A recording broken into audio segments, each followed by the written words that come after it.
200 படிக்கட்டு ஏறியாச்சு. பயங்கரமாக மூச்சு வாங்குது. நடுவில் ஒரு வருஷம் கேப்பு. ஸோ அதனால் கொஞ்சம் டஃப்பாக இருக்குது. ரெண்டாவது யாருமே இல்லை, கூட்டம் ரொம்ப ரொம்ப கம்மி.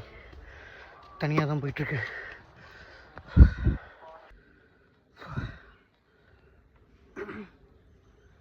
ரொம்ப கஷ்டமாக இருக்குது. ஏன்னா 2வது வருஷம் அது. இடையில ஒரு வருஷம் வர முடியல. ஸோ இந்த வருஷம் வந்திருக்கு.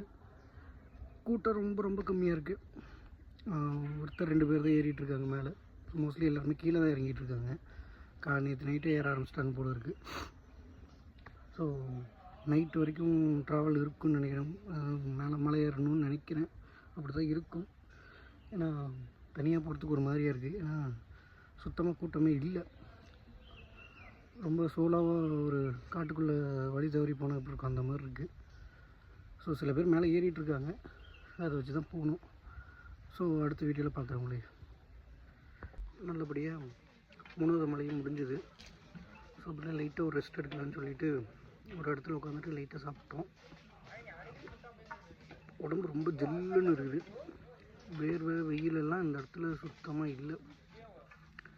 உடம்பு ரொம்ப கூலிங்காக இருக்குது. அப்படியே ஃபுல் எனர்ஜியில் இருக்கேன். ஸோ இன்னொரு 2-3 மணி நேரத்தில் மேலே ஏறிடலாம்.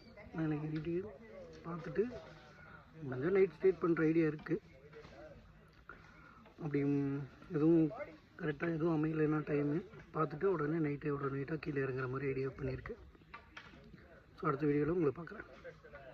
சக்ஸஸ்ஃபுல்லாக 4வது மலையும் ஏறியாச்சு. ஸோ உங்களுக்கு ஒரு பியூட்டிஃபுல்லான ரொம்ப அழகான இடத்த காட்டுறேன் பாருங்கள்.